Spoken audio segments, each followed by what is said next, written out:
নমস্কার বন্ধুরা, stay positive with লতিকা চ্যানেলের পক্ষ থেকে সকলকে জানাই সুস্বাগতম।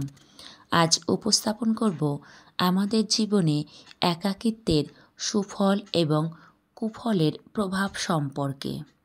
জগৎ গতিশীল, জীবন গতিশীল, থেমে থাকার কোনো উপায় নেই। বিশ্বায়নের চাপে যে কোনো বিষয়ে প্রতিযোগিতা বহুল পরিমাণে বৃদ্ধি পেয়েছে। মনে রাখতে হবে, আপনি যখন থামছেন আর একজন তখন এগিয়ে চলেছে। পাল্লা দিয়ে আপনাকেও দৌড়াতে হবে, না হলে কাজের সাফল্য না পেয়ে আপনি হতাশ হয়ে পড়বেন।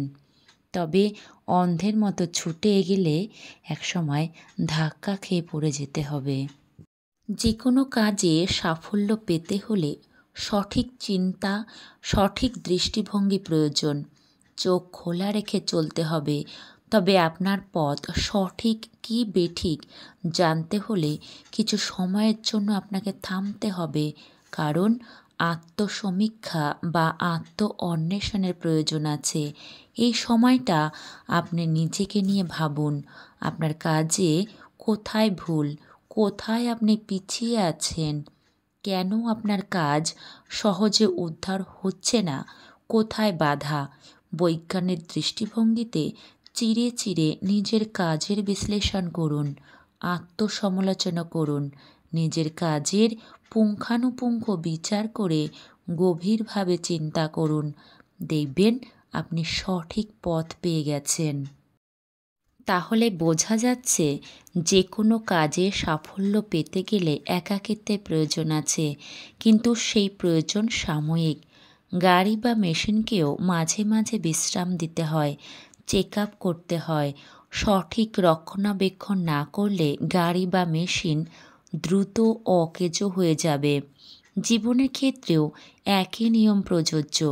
সঠিক চিন্তা, কর্মশক্তি বাড়িয়ে জীবনের সাফল্য পেতে হলে আত্মসমীক্ষা একান্তই প্রয়োজন। না হলে আপনি ভুল পথে চালিত হয়ে জীবনে ব্যর্থ হতে পারেন, আর এই ব্যর্থতাই আপনার জীবনে ডেকে আনবে হতাশা, নৈরাশ্য। নিজেকে বোঝার জন্য একাকিত্বের যেমন প্রয়োজন আছে, আবার একাকিত্ব যদি দীর্ঘস্থায়ী হয় তাহলে সেটা হবে জীবনের পক্ষে ক্ষতিকারক। কেউ যদি সবসময় একা থাকতে ভালোবাসেন, নিজেকে সকলের কাছ থেকে গুটিয়ে রাখতে চান, তাহলে ধীরে ধীরে মনে হতাশার সঞ্চার হবে। জীবনের মূল্যবোধ হারিয়ে যাবে, জীবনের প্রতি বিতৃষ্ণা জন্মাবে। বেঁচে থাকার মানেটাই তার কাছে মূল্যহীন হয়ে পড়বে। তখন এই একাকিত্ব মৃত্যুর কারণ হতে পারে। একাকিত্বের প্রয়োজন আছে, কিন্তু দীর্ঘস্থায়ী একাকিত্বের কোনো সুফল নেই। তাই দীর্ঘস্থায়ী একাকিত্ব বর্জন করাই উচিত। সো বন্ধুরা, আজকে আমার এই ভিডিওটিতে একাকিত্বের সুফল এবং কুফল নিয়ে আলোচনা করলাম।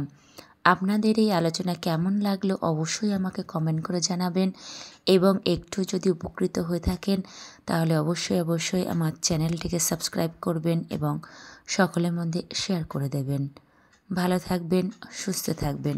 নমস্কার।